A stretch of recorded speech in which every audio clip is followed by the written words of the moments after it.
365 நாட்கள் பைபிள் சவாலின் 98வது நாளுக்கு வரவேற்கிறோம். இன்று நாம் 1 இராஜாக்கள் 4 முதல் 6 அத்தியாயங்கள் வாசிக்கிறோம். இந்த வாசிப்பு சாலொமோனின் ராஜ்யத்தின் ஞானத்தையும் வளத்தையும் மற்றும் கர்த்தருக்கான ஆலய கட்டுமானத்தின் ஆரம்பத்தையும் விவரிக்கிறது. தேவனுடைய ஜனங்கள் அவரை மதிக்கும் போது அவர் அவர்களின் செயல்களை ஆசீர்வதித்து தனது சந்நிதியை அவர்களிடையே நிலைநிறுத்துகிறார் என்பதை இது நினைவூட்டுகிறது. ஆண்டவரே, எங்கள் வாழ்க்கையை உமது ஞானத்தின் மேல் கட்டி நாம் செய்கிற எல்லாவற்றையும் உமது மகிமைக்காக அர்ப்பணிக்க எங்களுக்கு உதவுமாறு அருள் புரியும். நன்றியுடனும் பக்தியுடனும் வாசிப்பை ஆரம்பிப்போம். Welcome to day 98 of the 365 Days Bible Challenge. Today we will be reading from 1 Kings 4 to 6. These passages describe the wisdom and prosperity of Solomon's kingdom and the beginning of building of the temple for the Lord. They remind us that when God's people honor Him, He blesses their work and establishes His presence among them. Lord, help us build our lives on your wisdom and dedicate everything we do to your glory. Let us begin with gratitude and devotion. 1 இராஜாக்கள் அதிகாரம் 4. 1 Kings chapter 4. வசனம் 1. ராஜாவாகிய சாலொமோன் சமஸ்த இஸ்ரவேலின் மேலும் ராஜாவாயிருந்தான். Verse 1. So King Solomon was king over all Israel. வசனம் 2. அவனுக்கு இருந்த பிரபுக்கள், சாதூக்கின் குமாரனாகிய அசரியா பிரதான மந்திரியாயிருந்தான். Verse 2. And these were the princes which he had, Azariah the son of Zadok the priest. வசனம் 3. சீசாவின் குமாரராகிய ஏலிகோரேப்பும் அகியாவும் சம்பிரதிகளாயிருந்தார்கள். அகிலூதின் குமாரன் யோசபாத் மந்திரியாயிருந்தான். Verse 3. Elihoreph and Ahi, the sons of Shisha, scribes, Jehoshaphat the son of Ahilud, the recorder. வசனம் 4. யோய்தாவின் குமாரன் Benaiah படைத்தலைவனும் சாதூக்கும் அபியத்தாரும் ஆசாரியர்களுமாயிருந்தார்கள். Verse 4.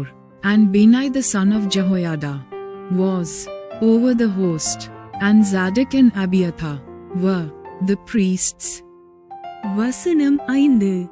நாத்தானின் Kumaran Azariah மணியகாரரின் தலைவனாயிருந்தான்.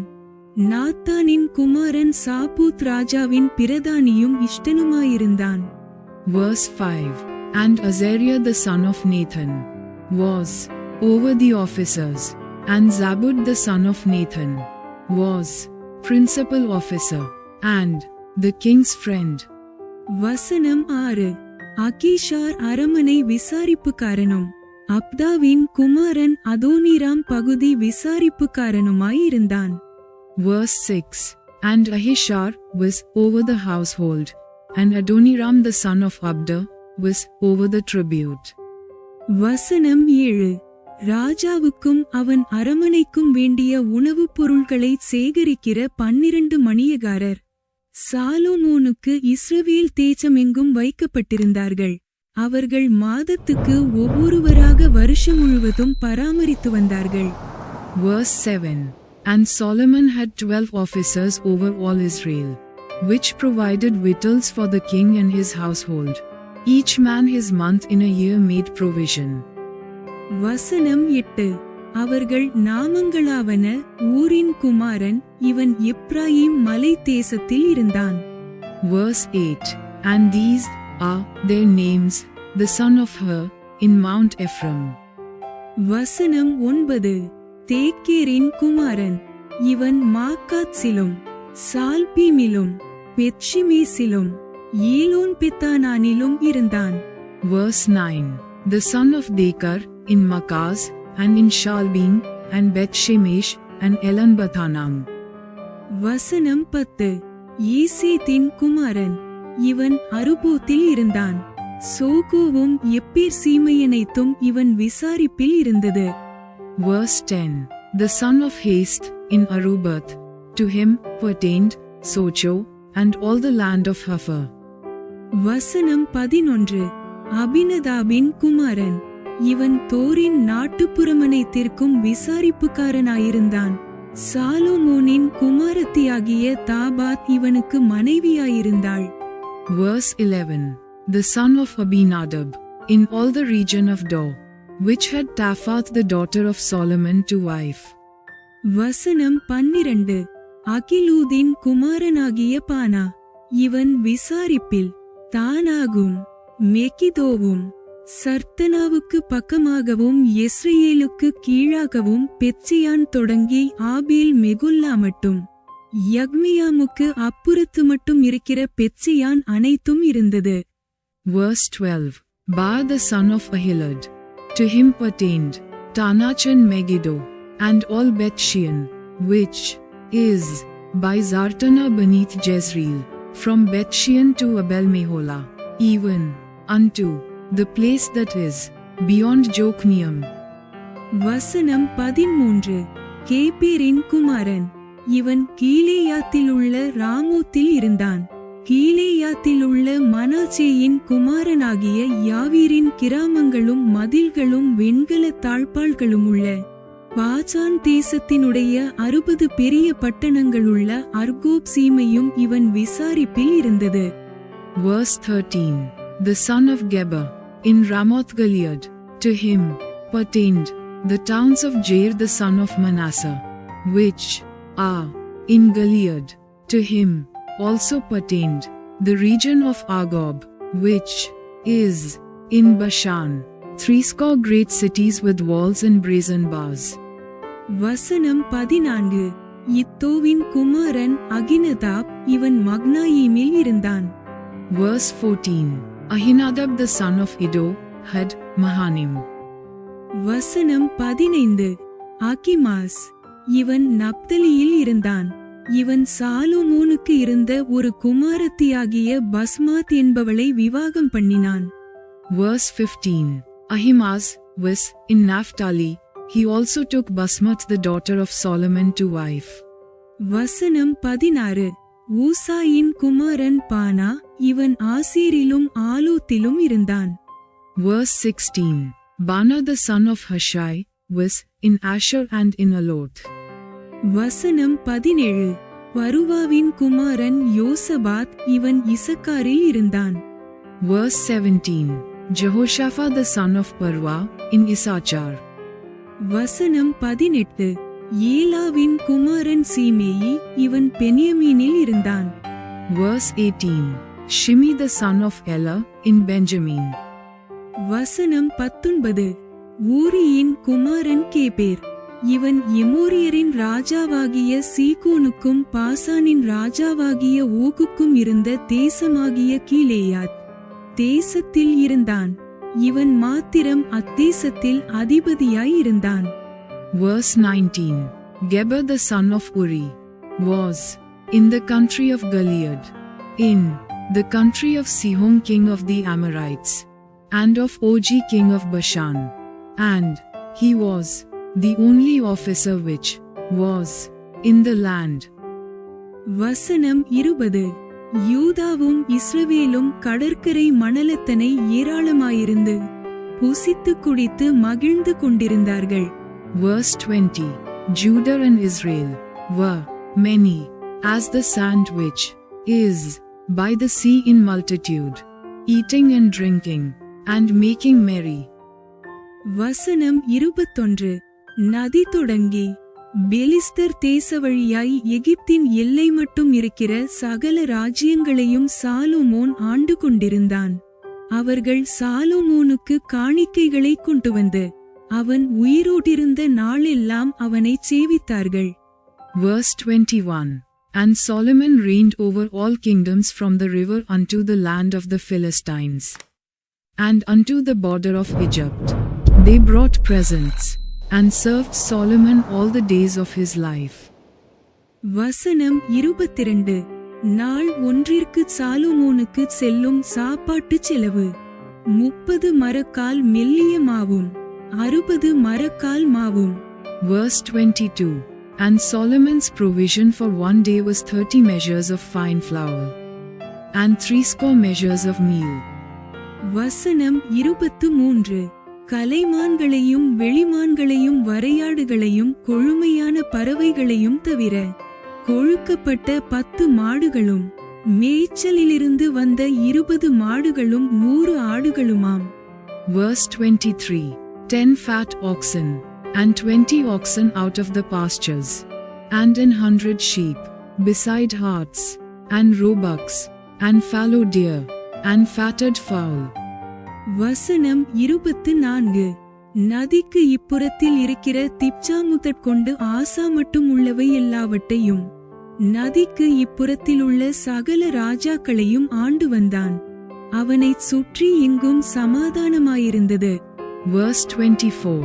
For he had dominion over all the region, on this side the river, from Tifsha even to Azzah, over all the kings on this side the river, and he had peace on all sides round about him. வசனம் 25. சாலோமோனுடைய நாளெல்லாம் தான் துவக்கி Beersheba மட்டும் யூதாவும் இஸ்ரவேலும் அவரவர் தங்கள் தங்கள் திராட்சைச் செடியின் நிழலிலும் தங்கள் தங்கள் அத்திமரத்தின் நிழலிலும் சுகமாய் குடியிருந்தார்கள். Verse 25. And Judah and Israel dwelt safely, every man under his vine and under his fig tree, from Dan even to Beersheba, all the days of Solomon. வசனம் 26. சாலோமோனுக்கு 4000 இரத குதிரைலாயங்களும் 12000 குதிரை வீரரும் இருந்தார்கள். Verse 26. And Solomon had 40,000 stalls of horses for his chariots, and 12,000 horsemen. வசனம் 27. மேற்சொல்லிய மணியகாரரில் ஒவ்வொருவரும் தந்தன் மாதத்திலே சாலோமோன் ராஜாவுக்கும் ராஜாவின் பந்திக்கு வரும் யாவருக்கும் வேண்டியவைகளை ஒரு குறைவுமின்றி பராமரித்து. Verse 27. And those officers provided victual for King Solomon, and for all that came unto King Solomon's table, every man in his month. They lacked nothing. வசனம் 28. குதிரைகளுக்கும் ஒட்டகங்களுக்கும் வேண்டிய வாட்கோதுமையையும் வைக்கோலையும் அவரவர் தங்களுக்கு இடப்பட்ட கட்டளையின்படி அவைகள் இருக்கும் ஸ்தலத்திற்கு கொண்டு வருவார்கள். Verse 28. Barley also and straw for the horses and dromedaries brought they unto the place where the officers were, every man according to his charge. வசனம் 29. தேவன் சாலோமோனுக்கு மிகுதியான ஞானத்தையும் புத்தியையும் கடற்கரை மணலத்தனையான மனோவிருத்தியையும் கொடுத்தார். Verse 29. And God gave Solomon wisdom in understanding exceeding much, and largeness of heart, even as the sand that is on the seashore. வசனம் 30.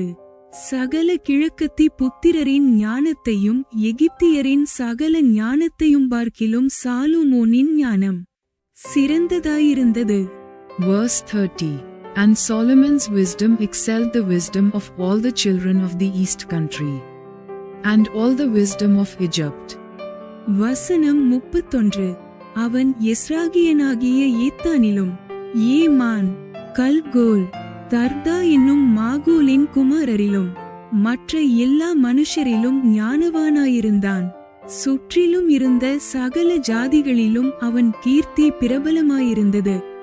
Verse 31. For he was wiser than all men, than Ethan the Ezrahite, and Heman, and Chokol, and Darda, the sons of Mahol, and his fame was in all nations round about. வசனம் 32. அவன் 3000 நீதிமொழிகளைச் சொன்னான். அவனுடைய பாட்டுகள் 1005. Verse 32. And he spake 3000 proverbs, and his songs were 1005. வசனம் 33. லீபனோனில் இருக்கிற கேதுரு மரங்கள் முதற்கொண்டு சுவரில் முளைக்கிற ஈசோப்பு பூண்டு வரைக்குமுள்ள மரமுதலிய தாவரங்களை குறித்தும் மிருகங்கள் பறவைகள் ஊரும் பிராணிகள் மச்சங்கள் ஆகிய இவைகளை குறித்தும் வாக்கியங்களைச் சொன்னான். Verse 33. And he spake of trees, from the cedar tree that is in Lebanon even unto the hyssop that springeth out of the wall. He spake also of beasts, and of fowl, and of creeping things, and of fishes. வசனம் 34. சாலோமோனின் ஞானத்தை குறித்து கேள்விப்பட்ட பூமியின் சகல ராஜாக்களிடத்திலுமிருந்து நானாஜாதியான ஜனங்களும் அவனுடைய ஞானத்தை கேட்கிறதற்கு வந்தார்கள். Verse 34. And there came of all people to hear the wisdom of Solomon, from all kings of the earth, which had heard of his wisdom. 1 இராஜாக்கள் அதிகாரம் 5. 1 Kings chapter 5. வசனம் 1. சாலோமோனை அவனுடைய பிதாவின் ஸ்தானத்தில் ராஜாவாக அபிஷேகம் பண்ணினார்கள் என்று தீருவின் ராஜாவாகிய ஈராம் கேள்விப்பட்டு தன் ஊழியக்காரரை அவனிடத்தில் அனுப்பினான். ஈராம் தாவீதுக்கு சகல நாளும் சிநேகிதனாயிருந்தான். Verse 1. And Hiram king of Tyre sent his servants unto Solomon, for he had heard that they had anointed him king in the room of his father. For Hiram was ever a lover of David. வசனம் 2. அப்பொழுது சாலோமோன் ஈராமினிடத்தில் ஆட்களை அனுப்பி. Verse 2. And Solomon sent to Hiram, saying. வசனம் 3. என் தகப்பனாகிய தாவீதின் சத்துருக்களை கர்த்தர் அவருடைய பாதங்களுக்கு கீழ்ப்படுத்தி விடுமளவும் அவர்கள் தம்மை சுற்றிலும் செய்கிற யுத்தத்தினால் அவர் தம்முடைய தேவனாகிய கர்த்தருடைய நாமத்திற்கு ஆலயத்தை கட்ட அவருக்கு கூடாதிருந்தது என்று நீர் அறிந்திருக்கிறீர். Verse 3. Thou knowest how that David my father could not build an house unto the name of the Lord his God, for the wars which were about him on every side, until the Lord put them under the soles of his feet. வசனம் 4. ஆனாலும் இப்பொழுதோ என் தேவனாகிய கர்த்தர் எங்கும் எனக்கு இளைப்பாறுதலை தந்தார், விரோதியும் இல்லை, இடையூறும் இல்லை. Verse 4. But now the Lord my God hath given me rest on every side, so that there is neither adversary nor evil occurrent. வசனம் 5. ஆகையால் நான் உன் ஸ்தானத்தில் உன் சிங்காசனத்தின் மேல் வைக்கும் உன் குமாரனே என் நாமத்திற்கு ஆலயத்தை கட்டுவான் என்று கர்த்தர் என் தகப்பனாகிய தாவீதினிடத்தில் சொன்னபடியே என் தேவனாகிய கர்த்தரின் நாமத்திற்கு ஆலயத்தை கட்ட வேண்டும் என்று இருக்கிறேன். Verse 5. And, behold, I purpose to build an house unto the name of the Lord my God, as the Lord spake unto David my father, saying, Thy son, whom I will set upon thy throne in thy room, he shall build an house unto my name. வசனம் 6. ஆதலால் லீபனோனில் எனக்காக கேதுரு மரங்களை வெட்ட கட்டளையிடும். சீதோனியரைப் போல மரவெட்டு வேலை அறிந்தவர்கள் எங்களுக்குள்ளே ஒருவரும் இல்லை என்பது உமக்கு தெரியும். அதற்காக என் வேலைக்காரர் உம்முடைய வேலைக்காரரோடே இருப்பார்கள். நீர் சொல்வதின்படியெல்லாம் உம்முடைய வேலைக்காரரின் சம்பளத்தை உமக்கு கொடுப்பேன் என்று சொல்லச் சொன்னான். Verse 6. Now therefore command thou that they hew me cedar trees out of Lebanon, and my servants shall be with thy servants, and unto thee will I give hire for thy servants according to all that thou shalt appoint. For thou knowest that there is not among us any that can skill to hew timber like unto the Sidonians. வசனம் 7. ஈராம் சாலோமோனின் வார்த்தைகளை கேட்டபோது மிகவும் சந்தோஷப்பட்டு அந்த ஏராளமான ஜனங்களை ஆளும்படி தாவீதுக்கு ஒரு ஞானமுள்ள குமாரனை கொடுத்த கர்த்தர் இன்று ஸ்தோத்திரிக்கப்படுவாராக என்று சொல்லி. Verse 7. And it came to pass, when Hiram heard the words of Solomon, that he rejoiced greatly, and said, Blessed be the Lord this day, which hath given unto David a wise son over this great people. வசனம் 8. ஈராம் சாலோமோனிடத்தில் மனுஷரை அனுப்பி, நீர் எனக்கு சொல்லியனுப்பின காரியத்தை நான் கேட்டேன். கேதுரு மரங்களுக்காகவும் தேவதாரி விருட்சங்களுக்காகவும் உம்முடைய விருப்பத்தின்படியெல்லாம் நான் செய்வேன். Verse 8. And Hiram sent to Solomon, saying, I have considered the things which thou sentest to me for, and I will do all thy desire concerning timber of cedar, and concerning timber of fir. வசனம் 9. என் வேலைக்காரர் லீபனோனில் இருந்து அவைகளை இறக்கி கடலிலே கொண்டு வருவார்கள். அங்கே நான் அவைகளை தெப்பங்களாக கட்டி நீர் நியமிக்கும் இடத்துக்கு கடல் வழியாய் அனுப்பி அவைகளை அவிழ்த்து ஒப்பிப்பேன். அங்கே நீர் அவைகளை ஒப்புக்கொண்டு என் ஜனங்களுக்கு ஆகாரம் கொடுத்து என் விருப்பத்தின்படி செய்ய வேண்டும் என்று சொல்லச் சொன்னான். Verse 9. My servants shall bring them down from Lebanon unto the sea, and I will convey them by sea in floats unto the place that thou shalt appoint me, and will cause them to be discharged there. And thou shalt receive them, and thou shalt accomplish my desire, in giving food for my household. வசனம் 10. அப்படியே ஈராம் சாலொமோனுக்கு வேண்டிய மட்டும் கேதுரு மரங்களையும் தேவதாரி விருட்சங்களையும் கொடுத்து கொண்டு வந்தான். Verse 10. So Hiram gave Solomon cedar trees and fir trees, according to all his desire. வசனம் 11. சாலொமோன் ஈராமின் அரமனைக்கு போஜனத்திற்காக 20,000 கலம் கோதுமையையும் இடித்து பிழிந்த ஒலிவ மரங்களின் 20 கல எண்ணெயையும் கொடுத்தான். இப்படி சாலொமோன் ஈராமுக்கு வருஷாந்தரம் கொடுத்து வந்தான். Verse 11. And Solomon gave Hiram 20,000 measures of wheat for food to his household, and 20 measures of pure oil. Thus gave Solomon to Hiram year by year. வசனம் 12. கர்த்தர் சாலொமோனுக்கு சொல்லியிருந்தபடியே அவனுக்கு ஞானத்தை தந்தருளினார். ஈராமுக்கும் சாலொமோனுக்கும் சமாதானமுண்டாயிருந்து இருவரும் உடன்படிக்கை பண்ணிக்கொண்டார்கள். Verse 12. And the Lord gave Solomon wisdom, as he promised him, and there was peace between Hiram and Solomon, and they two made a league together. வசனம் 13. ராஜாவாகிய சாலொமோன் இஸ்ரவேலரெல்லாரிலும் ஊழியத்துக்கு 30,000 அமஞ்சி ஆட்களை பிடித்தான். Verse 13. And King Solomon raised a levy out of all Israel, and the levy was 30,000 men. வசனம் 14. அவர்களில் ஒவ்வொரு மாதத்திற்கு 10,000 பேரை மாற்றி மாற்றி லீபனோனுக்கு அனுப்பினான். அவர்கள் 1 மாதம் லீபனோனிலும் 2 மாதம் தங்கள் வீடுகளிலும் இருப்பார்கள். அதோனீராம் அந்த அமஞ்சி ஆட்களின் மேல் விசாரிப்புக்காரனாயிருந்தான். Verse 14. And he sent them to Lebanon, 10,000 a month by courses. A month they were in Lebanon, and 2 months at home, and Adoniram was over the levy. வசனம் 15. சாலொமோனிடத்தில் சுமை சுமக்கிறவர்கள் 70,000 பேரும் மலைகளில் மரம் வெட்டுகிறவர்கள் 80,000 பேரும். Verse 15. And Solomon had 70,010 that bear burdens, and 80,000 hewers in the mountains. வசனம் 16.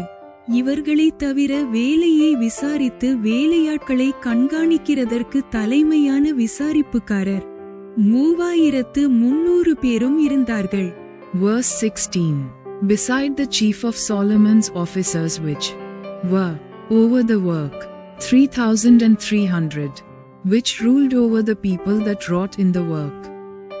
வசனம் 17. வெட்டின கல்லால் ஆலயத்துக்கு அஸ்திபாரம் போட பெரிதும் விலையேற பெற்றதுமான கற்களை கொண்டுவர ராஜா கட்டளையிட்டான். Verse 17. And the king commanded, and they brought great stones, costly stones, and hewed stones, to lay the foundation of the house. வசனம் 18. ஆலயத்தை கட்ட சாலொமோனின் சிற்பாசாரிகளும் ஈராமின் சிற்பாசாரிகளும் கிபலி ஊராரும் அந்த மரங்களையும் கற்களையும் வெட்டி ஆயத்தப்படுத்தினார்கள். Verse 18. And Solomon's builders and Hiram's builders did hew them, and the stone squarers, so they prepared timber and stones to build the house. 1 இராஜாக்கள் அதிகாரம் 6. 1 Kings chapter 6. வசனம் 1. இஸ்ரவேல் புத்திரர் எகிப்து தேசத்திலிருந்து புறப்பட்ட 480 வருஷத்திலும் சாலொமோன் இஸ்ரவேலின் மேல் ராஜாவான 4ஆம் வருஷம் சீப் மாதமாகிய 2ஆம் மாதத்திலும் அவன் கர்த்தரின் ஆலயத்தை கட்டத் தொடங்கினான். Verse 1. And it came to pass in the 480th year after the children of Israel were come out of the land of Egypt, in the 4th year of Solomon's reign over Israel, in the month Ziph, which is the 2nd month, that he began to build the house of the Lord. வசனம் 2. சாலொமோன் ராஜா கர்த்தருக்கு கட்டின ஆலயம் 60 முழ நீளமும் 20 முழ அகலமும் 30 முழ உயரமுமாயிருந்தது. Verse 2. And the house which King Solomon built for the Lord, the length thereof was 60 cubits, and the breadth thereof 20 cubits, and the height thereof 30 cubits. வசனம் 3. ஆலயமாகிய அந்த மாளிகையின் முகப்பிலே அவன் கட்டின மண்டபம் ஆலயத்தின் அகலத்திற்கு சரியாய் 20 முழ நீளமும் ஆலயத்துக்கு முன்னே 10 முழ அகலமுமாயிருந்தது. Verse 3. And the porch before the temple of the house, 20 cubits, was the length thereof, according to the breadth of the house, and 10 cubits, was the breadth thereof before the house. வசனம் 4. பார்வைக்கு குறுகிப் போகிற ஒடுக்கமான ஜன்னல்களை ஆலயத்திற்குச் செய்வித்தான். Verse 4. And for the house he made windows of narrow lights. வசனம் 5. அவன் தேவாலயத்தின் சுவரும் சந்நிதி ஸ்தானச் சுவருமாகிய ஆலயத்தின் சுவர்களுக்கு அடுத்ததாய் சுற்றுக்கட்டுகளை கட்டி அவைகளில் அறைகளைச் சுற்றிலும் உண்டாக்கினான். Verse 5. And against the wall of the house he built chambers round about, against the walls of the house round about, both of the temple and of the oracle, and he made chambers round about. வசனம் 6. கீழே இருக்கிற சுற்றுக்கட்டு 5 முழ அகலமும் நடுவே இருக்கிறது 6 முழ அகலமும் மூன்றாவதாயிருக்கிறது 7 முழ அகலமுமாயிருந்தது. அவைகள் ஆலயத்தினுடைய சுவர்களிலே தாங்காதபடிக்கு ஆலயத்தைச் சுற்றிலும் புறம்பி ஒட்டுச்சுவர்களை கட்டுவித்தான். Verse 6. The nethermost chamber was 5 cubits broad, and the middle was 6 cubits broad, and the third was 7 cubits broad. For without, in the wall of the house he made narrowed rests round about, that the beams should not be fastened in the walls of the house. வசனம் 7. ஆலயம் கட்டப்படுகையில் அது பணி தீர்ந்து கொண்டுவரப்பட்ட கற்களாலே கட்டப்பட்டது. ஆகையால் அது கட்டப்படுகிறபோது சுத்திகள் வாச்சிகள் முதலான எந்த இருப்பு ஆயுதங்களின் சத்தமும் அதிலே கேட்கப்படவில்லை. Verse 7. And the house, when it was in building, was built of stone made ready before it was brought thither, so that there was neither hammer nor axe, nor any tool of iron heard in the house, while it was in building. வசனம் 8. நடு அறைகளுக்கு போகிற வாசற்படி ஆலயத்தின் வலதுபுறத்தில் இருந்தது. சுழற்படிகளால் நடு அறைகளுக்கும் நடு அறைகளிலிருந்து மூன்றாவது அறைகளுக்கும் ஈருவார்கள். Verse 8. The door for the middle chamber was in the right side of the house, and they went up with winding stairs into the middle chamber, and out of the middle into the third. வசனம் 9. இவ்விதமாய் அவன் ஆலயத்தை கட்டி கேதுரு மர உத்திரங்களாலும் பலகைகளாலும் ஆலயத்தை மச்சுப்பாவி முடித்தான். Verse 9. So he built the house, and finished it, and covered the house with beams and boards of cedar. வசனம் 10. அவன் 5 முழ உயரமான சுற்றுக்கட்டுகளை ஆலயத்தின் மேலெங்கும் கட்டுவித்தான். அவைகள் கேதுரு மரங்களால் ஆலயத்தோடே இணைக்கப்பட்டிருந்தது. Verse 10. And then he built chambers against all the house, 5 cubits high, and they rested on the house with timber of cedar. வசனம் 11.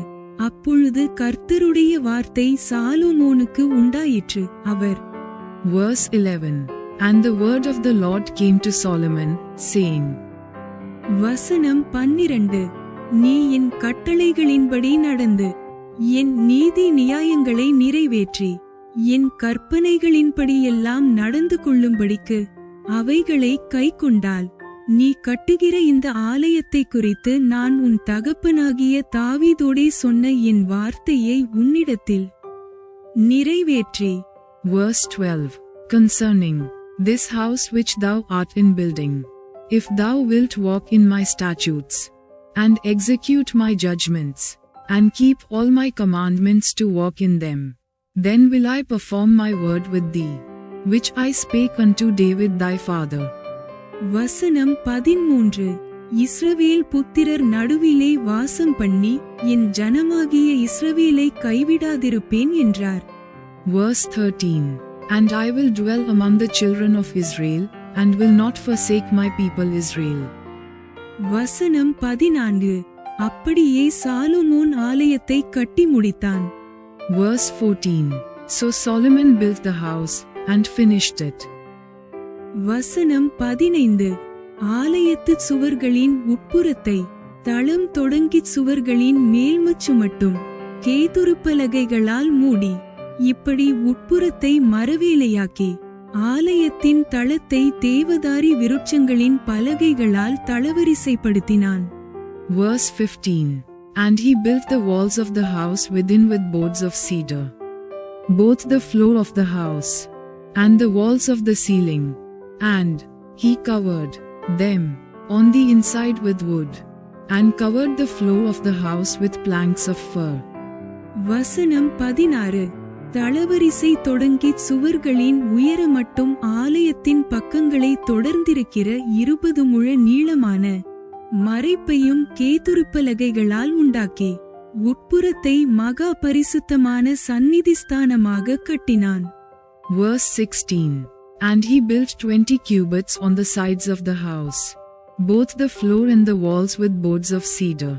He even built them for it within, even for the oracle, even for the most holy place. வசனம் 17 அதின் முன்னிருக்கிற தேவாலயமாகிய மாளிகை 40 முழ நீளமாயிருந்தது. Verse 17. And the house, that is, the temple before it, was 40 cubits long. வசனம் 18 ஆலயத்திற்குள் இருக்கிற கேதுரு மரங்களில் மொக்குகளும் மலர்ந்த பூக்களுமான சித்திரவேலை செய்திருந்தது. பார்வைக்கு ஒரு கல்லாகிலும் காணப்படாமல் எல்லாம் கேதுருமரமாயிருந்தது. Verse 18. And the cedar of the house within was carved with knops and open flowers. All was cedar. There was no stone seen. வசனம் 19 கர்த்தருடைய உடன்படிக்கை பெட்டியை வைக்கிறதற்கு ஆலயத்துக்குள்ளே சந்நிதிஸ்தானத்தை ஆயத்தப்படுத்தினான். Verse 19. And the oracle he prepared in the house within, to set there the ark of the covenant of the Lord. வசனம் 20 சந்நிதிஸ்தானம் முன்புற மட்டும் 20 முழ நீளமும் 20 முழ அகலமும் 20 முழ உயரமுமாயிருந்தது. அதை பசும்பொன் தகட்டால் மூடினான். கேதுருமர பலிபீடத்தையும் அப்படியே மூடினான். Verse 20. And the oracle in the forepart was 20 cubits in length, and 20 cubits in breadth, and 20 cubits in the height thereof. And he overlaid it with pure gold, and so covered the altar, which was of cedar. வசனம் 21 ஆலயத்தின் உட்புறத்தை சாலொமோன் பசும்பொன் தகட்டால் மூடி சந்நிதிஸ்தானத்தின் மறைப்புக்கும் பொன்சங்கிலிகளை குறுக்கே போட்டு அதை பொன்தகட்டால் மூடினான். Verse 21. So Solomon overlaid the house within with pure gold, and he made a partition by the chains of gold before the oracle, and he overlaid it with gold. வசனம் 22 இப்படி ஆலயம் முழுவதும் கட்டித்தீருமட்டும் அவன் ஆலயம் முழுவதையும் பொன்தகட்டால் மூடி சந்நிதிஸ்தானத்திற்கு முன்பாக இருக்கிற பலிபீடத்தை முழுவதும் பொன்தகட்டால் மூடினான். Verse 22. And the whole house he overlaid with gold. until he had finished all the house. Also the whole altar that was by the oracle he overlaid with gold. வசனம் 23. சந்நிதி ஸ்தானத்தில் ஒலிவ மரங்களால் 2 கேருபீன்களை செய்து வைத்தான். ஒவ்வொன்றும் 10 முழ உயரமுமாயிருந்தது. Verse 23. And within the oracle he made 2 cherubims of olive tree, each 10 cubits high. வசனம் 24. கேருபீனுக்கு இருக்கிற ஒரு செட்டை 5 முழமும் கேருபீனின் மற்ற செட்டை 5 முழமுமாய், இப்படி ஒரு செட்டையின் கடைசி முனை தொடங்கி மற்ற செட்டையின் கடைசி முனை மட்டும் 10 முழமாயிருந்தது. Verse 24. And 5 cubits was the one wing of the cherub, and 5 cubits the other wing of the cherub, from the uttermost part of the one wing unto the uttermost part of the other, were 10 cubits. வசனம் 25. மற்ற கேருபீனும் 10 முழமாயிருந்தது. 2 கேருபீன்களும் ஒரே அளவும் ஒரே திட்டமுமாயிருந்தது. Verse 25. And the other cherub was 10 cubits. Both the cherubims were of one measure and one size. வசனம் 26. ஒரு கேருபீன் 10 முழ உயரமாயிருந்தது, மற்ற கேருபீனும் அப்படியே இருந்தது. Verse 26. The height of the one cherub was 10 cubits, and so was it of the other cherub. வசனம் 27. அந்த கேருபீன்களை உள் ஆலயத்திலே வைத்தான். கேருபீன்களின் செட்டைகள் விரித்திருந்ததினால் ஒரு கேருபீனின் செட்டை ஒரு பக்கத்து சுவரிலும் மற்ற கேருபீனின் செட்டை மறுபக்கத்து சுவரிலும் தொடத்தக்கதாயிருந்தது. ஆலயத்தின் நடுமையத்தில் அவைகளின் செட்டைகள் ஒன்றோடொன்று தொடத்தக்கதாயிருந்தது. Verse 27. And he set the cherubims within the inner house, and they stretched forth the wings of the cherubims, so that the wing of the one touched the one wall, and the wing of the other cherub touched the other wall, and their wings touched one another in the midst of the house. வசனம் 28. அந்த கேருபீன்களை பொன்தகட்டால் மூடினான். Verse 28. And he overlaid the cherubims with gold. வசனம் 29. ஆலயத்தின் சுவர்களை எல்லாம் அவன் சுற்றிலும் உள்ளும் புறம்புமாக கேருபீன்களும் பேரீந்துகளும் மலர்ந்த பூக்களுமான சித்திரங்களும் கொத்து வேலைகளுமாக்கினான். Verse 29. And he carved all the walls of the house round about with carved figures of cherubims and palm trees and open flowers, within and without. வசனம் 30. உள்ளும் புறம்புமாயிருக்கிற ஆலயத்து தளவரிசையையும் பொன்தகட்டால் மூடினான். Verse 30. And the floor of the house he overlaid with gold, within and without. வசனம் 31. சந்நிதி ஸ்தானத்தின் வாசலுக்கு ஒலிவமரங்களால் 2 கதவுகளைச் செய்தான். மேல் சட்டமும் நிலைகளும் மறைப்பின் அளவில் 1/5 பங்காயிருந்தது. Verse 31. And for the entering of the oracle he made doors of olive tree. The lintel and side posts were 1/5 part of the wall. வசனம் 32. ஒலிவமரமான அந்த 2 கதவுகளில் அவன் கேருபீன்களும் பேரீந்துகளும் மலர்ந்த பூக்களுமான சித்திரங்களைச் செய்து அந்த கேருபீன்களிலும் பேரீந்துகளிலும் பொன்பதியத்தக்கதாய் பொன்தகட்டால் மூடினான். Verse 32. The 2 doors also were of olive tree, and he carved upon them carvings of cherubims and palm trees and open flowers, and overlaid them with gold, and spread gold upon the cherubims, and upon the palm trees. வசனம் 33. இப்படி தேவாலயத்தின் வாசலுக்கும் ஒலிவமர நிலைகளைச் செய்தான். அது சுவர் அளவில் 4 பங்காயிருந்தது. Verse 33. So also made he for the door of the temple posts of olive tree, 1/4 part of the wall. வசனம் 34. அதின் 2 கதவுகளும் தேவதாரி பலகைகளால் செய்யப்பட்டிருந்தது. ஒரு கதவுக்கு 2 மடிப்பு பலகைகளும் மற்ற கதவுக்கு 2 மடிப்பு பலகைகளும் இருந்தது. Verse 34. And the 2 doors were of fir tree. The 2 leaves of the one door were folding, and the 2 leaves of the other door were folding. வசனம் 35. அவைகளில் கேருபீன்களும் பேரீந்துகளும் மலர்ந்த பூக்களுமான சித்திர வேலையைச் செய்து சித்திரங்களுக்குச் சரியாகச் செய்யப்பட்ட பொன்தகட்டால் அவைகளை மூடினான். Verse 35. And he carved thereon cherubims and palm trees and open flowers, and covered them with gold fitted upon the carved work. வசனம் 36. அவன் உட்பிரகாரத்தை 3 வரிசை வெட்டின கற்களாலும் ஒரு வரிசை கேதுரு பலகைகளாலும் கட்டினான். Verse 36. And he built the inner court with 3 rows of hewed stone, and a row of cedar beams. வசனம் 37. 4ஆம் வருஷம் சீப் மாதத்திலே கர்த்தருடைய ஆலயத்துக்கு அஸ்திபாரம் போட்டு. Verse 37. In the 4th year was the foundation of the house of the Lord laid, in the month Ziph.